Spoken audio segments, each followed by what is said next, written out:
കർത്താവിൻ്റെ അതിപരിശുദ്ധ നാമം ഈ പ്രഭാതത്തിലും മഹത്വപ്പെടുമാറാകട്ടെ. എല്ലാ സഹോദരങ്ങൾക്കും യേശുക്രിസ്തുവിൻ്റെ അനുഗ്രഹിക്കപ്പെട്ട നാമത്തിൽ ക്രിസ്തീയ വന്ദനത്തെ അറിയിക്കുന്നു. ഒരു പ്രഭാതം കൂടെ അവിടെ നമുക്ക് ദാനമായി നൽകി. ദൈവത്തിൻ്റെ ദയാലാണ് അവിടെ നമ്മളെ താങ്ങിയതുകൊണ്ടാണ് ഇന്നും എഴുന്നേൽക്കുവാൻ ഇടയായിത്തീർന്നത്. പറഞ്ഞു തീരാത്ത എല്ലാ ദാനങ്ങൾക്കായും നമുക്ക് ദൈവത്തിന് നന്ദിയോടെ സ്തോത്രം ചെയ്യാം. ആയുസ്സും ആരോഗ്യവും ബലവും സൗഖ്യവുമെല്ലാം ദൈവത്തിൻ്റെ ദാനമാണ്. അവിടുത്തെ വിശ്വസ്തതയും കരുണയും ഓർത്ത് നന്ദിയോടെ നമുക്ക് ദൈവത്തിന് സ്തോത്രം ചെയ്യാം. എൻ മനമേ യഹോവയെ വാഴ്ത്തുക, എൻ്റെ സർവാന്തരംഗമേ അവൻ്റെ വിശുദ്ധ നാമത്തെ വാഴ്ത്തുക. എൻ മനമേ യഹോവയെ വാഴ്ത്തുക. അവിടുത്തെ ഉപകാരങ്ങൾ ഒന്നും നമ്മൾ മറന്നു പോകരുത്. ഒന്ന്, നമ്മുടെ അകൃത്യങ്ങളെല്ലാം അവിടുന്ന് മോചിച്ചു. സകല രോഗങ്ങളെയും സൗഖ്യമാക്കാൻ, സകലമല്ല, ചെറുതല്ല, ഏത് വലിയ രോഗങ്ങളെയും സൗഖ്യമാക്കാൻ എൻ്റെ കർത്താവിന് കഴിയും. സ്തോത്രം. അടുത്തത്, യൗവനം കഴുകനെ പോലെ പുതുകി വരത്തക്കവണ്ണം. അപ്പോൾ ബലമില്ലാത്ത അവസ്ഥകളിൽ ബലം കൽപ്പിക്കുന്ന ഒരു ദൈവം, ശക്തിയില്ലാത്തവന് ശക്തി നൽകുന്ന ഒരു ദൈവം. ബാല്യക്കാർ ക്ഷീണിച്ച് തളർന്നു പോകും, യൗവനക്കാർ ഇടറി വീഴും. എങ്കിലും യഹോവയിൽ കാത്തിരിക്കുന്നവർ ശക്തിയെ പുതുക്കും. അവർക്ക് ദൈവം ബലം കൽപ്പിക്കും. അവരെ പരിശുദ്ധാത്മാവ് നയിക്കും. ആത്മാവിനാൽ അവർ നയിക്കപ്പെടും. ഒരു കാലഘട്ടത്തിലും അങ്ങനെയുള്ളവർ പരാജയപ്പെടുകയില്ല. 103 സങ്കീർത്തനത്തിൽ പിന്നെ പറയുന്നു, അപ്പന് മക്കളോട് കരുണ തോന്നുന്നത് പോലെ യഹോവയ്ക്ക് തൻ്റെ ഭക്തന്മാരോട് ഒരു ദിവസവുമല്ല, എല്ലാ ദിവസവും അവിടെ നമ്മളെ കാണുന്നു, നമ്മളെ അറിയുന്നു, ഭുജത്തിൽ വഹിക്കുന്നു. അവിടുത്തെ ശക്തി നമുക്ക് വേണ്ടി വെളിപ്പെടുത്തുന്നു. ബലമുള്ള കൈകൊണ്ടും നീട്ടിയ ഭുജം കൊണ്ടും അവിടെ നമ്മളെ നയിക്കുന്നു.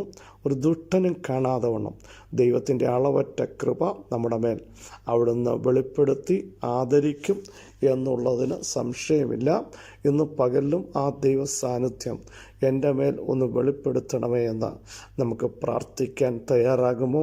ദൈവത്തിൻ്റെ കരം നിങ്ങളുടെ മേൽ വെക്കുകയാണ്, നിങ്ങളുടെ കുഞ്ഞുങ്ങളുടെ മേൽ വെക്കുകയാണ്, നിങ്ങളുടെ ഓഫീസിൻ്റെ മേൽ ദൈവത്തിൻ്റെ കരം ഇറങ്ങുകയാണ്. നിങ്ങളുടെ ശരീരത്തെ അലട്ടുന്ന രോഗബന്ധനങ്ങളുടെ മേൽ ആ കരം ഇറങ്ങി വന്നതിനെ നിർവീര്യമാക്കുകയാണ്. ആ പെയിൻ യേശുവിൻ്റെ നാമത്തിൽ ഇന്ന് പകൽ മാറുകയാണ്. ഈ പ്രഭാതത്തിലും ഫേസ് ചെയ്യേണ്ട വിഷയങ്ങൾ എങ്ങനെയാണ് ഒരെത്തും പിടിയും കിട്ടുന്നില്ല എന്ന് ചിന്തിച്ച് പോയിക്കൊണ്ടിരിക്കുന്ന ചിലരോട് നിങ്ങൾ ചെല്ലുന്നതിന് മുമ്പ് പരിശുദ്ധാത്മാവ് നിങ്ങൾക്ക് വേണ്ടി ഇറങ്ങും. ദുർഘടങ്ങൾ നിരപ്പാക്കാൻ, ഇരുമ്പോടാമ്പലുകൾ കണ്ണിക്കപ്പെടാൻ യേശുവിൻ്റെ നാമത്തിൽ അവിടുത്തെ സാന്നിധ്യം നമുക്ക് മുമ്പായി പുറപ്പെടുന്നു എന്ന് വിശ്വസിക്കുന്നവർ ധൈര്യത്തോടെ ദൈവത്തിന് അങ്ങ് സ്തോത്രം ചെയ്ത് ദൈവത്തെ മഹത്വപ്പെടുത്താൻ തയ്യാറാകട്ടെ. പ്രിയരെ, സാഹചര്യങ്ങളെ നോക്കരുത്. പൗലോസും ശിലാസും കാരാഗൃഹത്തിലാണ്. ഇറങ്ങാൻ പറ്റുന്ന സാഹചര്യമല്ല. കൈകാലുകൾ ആമത്താൽ ബന്ധിക്കപ്പെട്ട് കിടത്തിയിരിക്കുകയാണ്. അവർ നോക്കൂ, നിരാശയകത്ത് വരാൻ വലിയ സാധ്യതകളുണ്ട്. ശരീരം ആസകലം അടികൊണ്ട് മുറിവുകൾ പറ്റിയിട്ടുണ്ട്. ആ വേദനയുണ്ട്. മാത്രമല്ല, നമുക്കറിയാം ജയിലിൻ്റെ അവസ്ഥ. വെളിച്ചം കാണത്തില്ല, വെളിച്ചം കാണിക്കത്തുമില്ല. അടുത്തത്, പുറത്തുനിന്ന് പൂട്ടുന്ന ചില പൂട്ടുകളുണ്ട്, ആർക്കും തുറക്കാനും പറ്റില്ല. അവിടെ സ്വാതന്ത്ര്യം നഷ്ടപ്പെട്ടിരിക്കുക. പക്ഷേ അവരുടെ അകത്തെ മനുഷ്യൻ ആത്മാവിൽ ശക്തിയോടെ വിളങ്ങി അഭിഷേകത്തോടെ അവർ എഴുന്നേറ്റു. സാഹചര്യങ്ങളെ വകവെക്കാതെ ആത്മാവിൽ അവർ പ്രാർത്ഥിക്കാൻ തയ്യാറായപ്പോൾ അടിസ്ഥാനങ്ങൾക്ക് പിടിച്ചു നിൽക്കാൻ കഴിഞ്ഞില്ല. അടിസ്ഥാനങ്ങൾ കുലുങ്ങാൻ തുടങ്ങി. പ്രിയരെ, നമ്മളെ ഒതുക്കിക്കൊണ്ടിരിക്കുന്ന ചില അന്ധകാര മണ്ഡലങ്ങളുടെ അടിസ്ഥാനങ്ങൾ ഇന്ന് പകൽ പ്രാർത്ഥിക്കുന്നവൻ്റെ മേൽ, ആരാധിക്കുന്നവന് വേണ്ടി അത് കുലുങ്ങാൻ പോകുകയാണെന്ന് വിശ്വസിച്ചുകൊണ്ട് ദൂത് പറയാൻ എനിക്ക് നിയോഗമുണ്ട്. എത്ര പേർക്ക് ആത്മാവിൽ പറയാൻ കഴിയും? ഞങ്ങൾക്ക് വ്യാപരിച്ചു കൊണ്ടിരിക്കുന്ന ദുഷ്ടശക്തിയുടെ അടിസ്ഥാനങ്ങൾ ഇന്ന് പ്രഭാതത്തിൽ കുലുങ്ങാൻ പോകുകയാണ്. ചിലത് അഴിഞ്ഞു വീഴാൻ പോകുകയാണ്. സാധ്യമായ ചില വാതിലുകൾ ഞങ്ങൾക്ക് വേണ്ടി തുറക്കാൻ പോകുകയാണ് എന്ന് വിശ്വസിക്കുന്നവർ ഈ ദൂതിൻ്റെ മുമ്പിൽ ആമേൻ പറയാൻ തയ്യാറാകുമോ? Hallelujah, hallelujah. മർക്കോസ് സുവിശേഷം 6-ാം അധ്യായം 32-ാമത്തെ വാക്യം. മർക്കോസ് സുവിശേഷം 6-ന്റെ 33-ാമത്തെ വാക്യം. അവർ പോകുന്നത് പലരും കണ്ടറിഞ്ഞ് എല്ലാ പട്ടണങ്ങളിൽ നിന്നും കാൽനടയായി അവിടെ കൂടി അവർക്ക് മുൻപേ എത്തി. നോക്കൂ, അപ്പോസ്തലന്മാർ യേശുവിൻ്റെ അടുക്കൽ വന്നു. തങ്ങൾ ചെയ്ത കാര്യങ്ങൾ, ഉപദേശിച്ചതെല്ലാം യേശുവിനോട് അറിയിച്ചു. ഒത്തിരി ആളുകൾ തിക്കിത്തിരക്കി നിൽക്കുകയാണ്. അപ്പോസ്തലന്മാർക്ക് കഴിക്കാൻ പോലും സമയമില്ലാത്തതുപോലെ കാര്യങ്ങൾ സംജാതമായപ്പോൾ യേശു ഇത് കണ്ടിട്ട്, നിങ്ങളൊരു ഏകാന്ത സ്ഥലത്ത് വേറിട്ട് നിന്ന് അല്പം ആശ്വസിച്ചു കൊള്ളുവീൻ എന്ന് പറഞ്ഞു. നമുക്കറിയാം, പ്രഷറുകളുടെ നടുവിൽ, സംഘർഷങ്ങളുടെ നടുവിൽ, സ്ട്രെയിനുകൾ വരുമ്പോൾ നമ്മൾ പറയാതെ നമ്മുടെ വിഷയം അറിയുന്ന ഒരു കർത്താവ്. ഞാൻ തുടക്കത്തിൽ ഒന്ന് പറഞ്ഞ് മുൻപോട്ട് വരട്ടെ. അവരോട് പറയുക, നിങ്ങൾക്ക് ഇപ്പം റെസ്റ്റ് വേണം. പ്രിയ സഹോദരങ്ങളെ, ജീവിതത്തിൽ അലയുന്ന ചിലർ, വലയുന്ന ചിലർ, നാളുകളായി സ്വസ്ഥത അനുഭവിക്കാൻ കഴിയാതെ പല വിഷയങ്ങളെ ഫേസ് ചെയ്തുകൊണ്ടിരിക്കുമ്പോൾ ഈ പകൽ ദൈവം ഒരു റെസ്റ്റ് നൽകും. അത് കർത്താവിനറിയാം. നമ്മൾ പറയാതെ നമ്മുടെ അലച്ചിലുകളും ഉലച്ചിലുകളും വലച്ച് നോക്കൂ. നടുക്കടലായ ആ ബോട്ട് ആടി ഉലയുകയാണ്, കാറ്റടിക്കുകയാണ്. പക്ഷേ മലയിലിരുന്ന് പ്രാർത്ഥിക്കുന്ന യേശു അതറിഞ്ഞു. അവിടേക്ക് ഇറങ്ങിച്ചെല്ലുകയാണ്. ആ തിരകളെ ചവിട്ടി മെതിക്കുകയാണ്. ആഞ്ഞടിച്ചുകൊണ്ടിരുന്ന ദുഷ്ടശക്തികളെ ചവിട്ടി മെതിച്ചുകൊണ്ട് ഒരു കമാൻഡിങ്ങാണ്. കാറ്റെ അടങ്ങൂ. അതിൻ്റെ പിന്നിൽ വ്യാപരിക്കുന്ന ശക്തികളെ അടക്കിക്കൊണ്ട് ജനത്തിനൊരു പീസ് ഓഫ് മൈൻഡിലേക്ക്, സ്വസ്ഥതയുടെ തീരത്തേക്ക് അവരെ നയിക്കുന്ന സർവശക്തൻ ഇന്ന് പകലിലും നമ്മുടെ കൂടെയുണ്ട്. ദിവസങ്ങളായില്ലേ സ്വസ്ഥതകൾ നഷ്ടപ്പെടുന്നില്ലേ? കാറ്റുകളടിക്കുമ്പോൾ, അസ്വസ്ഥമാകുന്ന ചില മണ്ഡലങ്ങളെ ഫേസ് ചെയ്യുമ്പോൾ, സ്വസ്ഥത നഷ്ടപ്പെട്ടെങ്കിൽ ആശ്വസിപ്പിക്കുന്ന ഒരുത്തൻ, സംസാരിക്കുന്ന ഒരുത്തൻ, നമ്മൾ പറയാതെ വിഷയങ്ങളെ മനസ്സിലാക്കി വഴികൾ കാണിച്ചു തരുന്ന സർവശക്തനായ ഒരു കർത്താവ് ഇന്ന് പകലിലും നമ്മുടെ കൂടെയുണ്ട്. അടുത്ത ഭാഗത്തേക്ക് വരേണ്ടതുകൊണ്ട് ഞാൻ വീണ്ടും മുൻപോട്ട് വരട്ടെ. അതിനുശേഷം ശിഷ്യന്മാർ ഏകാന്ത സ്ഥലത്ത് വേറിട്ട് പോയി. അവർ പോകുന്നത് പലരും കണ്ടു. നോക്കൂ, ഇവർ പോകുന്നത് കണ്ടിട്ട് നമ്മുടെ ദൂത് അതാണ്. ഇവർ ചെല്ലുന്നതിന് മുമ്പ് പലരും അവിടെ ഓടിയെത്തുകയാണ്.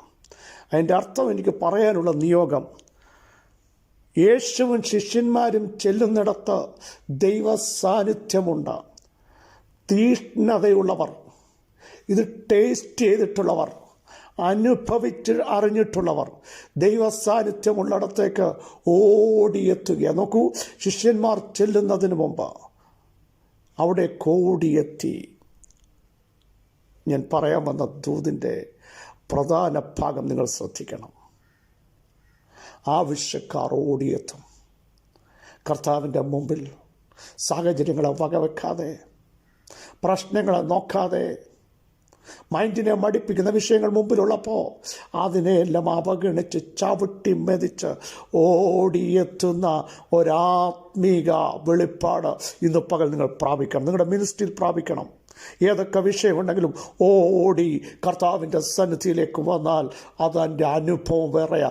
മറിയ യേശുവിൻ്റെ പാദപീഠത്തെങ്കിൽ എപ്പോഴും ഓടിയെത്തുമായിരുന്നു.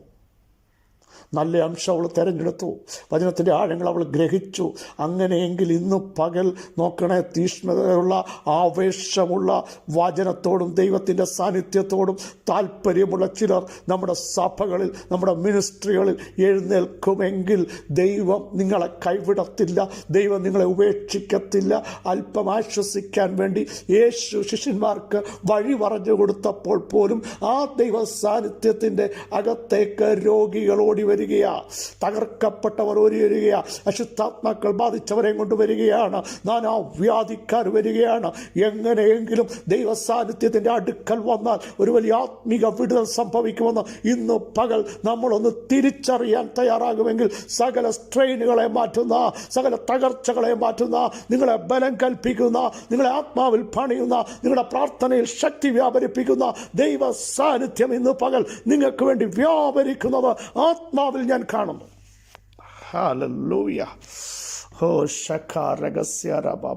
ഇനി നിങ്ങൾ ചിന്തിക്കൂ, അടുത്ത ഭാഗം വളരെ ശ്രദ്ധേയമാണ്. കാൽനടയായി അനേകർ അവിടെ ഓടി.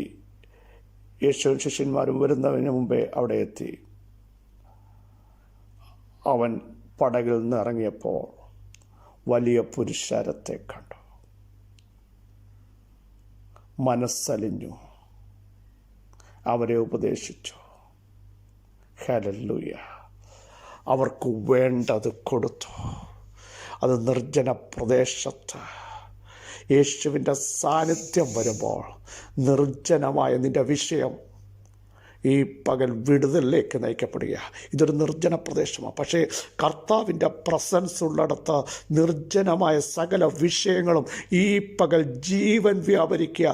പ്രതീക്ഷയോടെ നീ കടന്നു വന്നിട്ട് വെറുതെ മടങ്ങിപ്പോകത്തില്ല. നിങ്ങളുടെ പ്രാർത്ഥനാ മുറിയിൽ ആത്മാവിൽ പ്രതീക്ഷയോടെ പ്രാർത്ഥിക്കുന്നെങ്കിൽ എഴുന്നേൽക്കുമ്പോൾ ചില റിസൾട്ടുകളുമായിട്ടാണ് അവർ മടങ്ങിപ്പോയത്. അവരുടെ വേദന മാറി, അവരുടെ വിശപ്പ് മാറി, അവരുടെ ദാഹം മാറി, അവരുടെ ക്ഷീണം മാറി, അവരുടെ തകർച്ച മാറി, രോഗബന്ധനങ്ങൾ അഴിഞ്ഞു. ആത്മാവിൽ അവർ ശക്തരായി. കാരണം യേശുവിൻ്റെ പ്രസൻസിൻ്റെ അടുത്ത് വന്ന ഒറ്റ വ്യക്തിയും ഇരുളിലേക്ക് പോകത്തില്ലെങ്കിൽ ഇന്ന് പകൽ നിങ്ങളുടെ മിനിസ്ട്രിയിൽ വലിയ ചേഞ്ച് വരാൻ പോകുകയാണ്. നിങ്ങൾ പ്രാർത്ഥിക്കുമ്പോൾ ചേഞ്ച് വരാൻ പോകുകയാണ്. നിങ്ങൾ നടക്കുമ്പോൾ അത്ഭുതങ്ങൾ സംഭവിക്കാൻ പോകുകയാണ്. ആത്മാവിൻ്റെ പകർച്ച വരുന്ന പകൽക്കാലമാണ്. യേശുവിൻ നാമത്തിൽ ഈ ദൂതേറ്റെടുത്ത് ദൈവത്തിന് സ്തോത്രം ചെയ്യണം. ഹല്ലേലൂയ. കൈവിടാത്ത ദൈവം അടുത്ത് വന്ന എല്ലാവരോടും മനസ്സലിഞ്ഞ്, കാരണം ആവേശത്തോടെ വന്ന, പ്രതിസന്ധികളെ അവഗണിക്കാതെ വന്ന, വിടുതൽ ലഭിക്കുമെന്ന് വന്ന ഒരു ആത്മസാന്നിധ്യത്തിൻ്റെ കീഴിൽ വന്നാൽ എനിക്ക് വലിയ സൗഖ്യം വ്യാപരിക്കും മാത്രമല്ല ആശ്വാസം വരുമെന്ന്, സന്മുഖത്ത് നിന്ന് ആശ്വാസം വരുമെന്ന് തിരുവഴുത്തിൽ വായിക്കുന്നത് പോലെ അവിടുത്തെ മുഖത്ത് നിന്ന് ഭയങ്കര ആശ്വാസവും ബലവും വരുമെന്ന് കണ്ട ജനത്തിന് വിടുതൽ വ്യാപരിച്ച് ഇന്ന് പകൽ ചില കുടുംബങ്ങൾ വിടുതൽ വ്യാപരിക്കുക. യേശുവിൻ്റെ നാമത്തിൽ.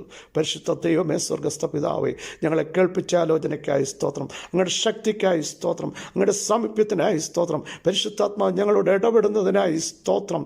ഈ പകൽ ഏകാന്തതകൾ അനുഭവിക്കുന്ന തൻ്റെ ജനത്തെ ആശ്വസിപ്പിച്ച് കരുത്തോടെ നിർത്തി കർത്താവിൻ്റെ സാന്നിധ്യത്തിലേക്ക് വന്ന ആരെയും പരാജയപ്പെടുത്താതെ അവരെ നിറച്ചയക്കുന്ന, ബലത്തോടെ അയക്കുന്ന, ആത്മബലം പകരുന്ന, അഭിഷേകത്താൽ നിറയ്ക്കുന്ന ദൈവത്തിൻ്റെ കൃപകൾക്കായി സ്തോത്രം. ഈ പകൽ രോഗികൾ സൗഖ്യമാകുന്നതിനായി സ്തോത്രം. കർത്താവേ, ഓടിയെത്തുന്ന ആരെയും കൈവിടാത്ത ദൈവത്തിന് സ്തോത്രം. സകലമഹത്വം അങ്ങേക്ക്. യേശുവിൻ നാമത്തിൽ തന്നെ. ആമേൻ, ആമേൻ. ക്രിസ്തുവിൽ വാത്സല്യ സഹോദരങ്ങളെ, മുൻപേ ഓടിയെത്തിയ ആരും ദൈവം വെറുതെ മടക്കി വിട്ടില്ല. ദൈവത്തിൻ്റെ മുൻപാകെ ഓടിയെത്തുവാൻ തയ്യാറാകൂ, രുചിച്ചറിയാൻ തയ്യാറാകൂ, ദൈവത്തിൻ്റെ പ്രസൻസ് മനസ്സിലാക്കൂ. വലിയ അത്ഭുതം ഇന്നും പകലിലും കർത്താവ് നിങ്ങൾക്ക് വേണ്ടി ചെയ്യും. ക്രിസ്തുവിൽ നിങ്ങളുടെ സഹോദരൻ പാസ്റ്റർ ബിജു മാത്യു.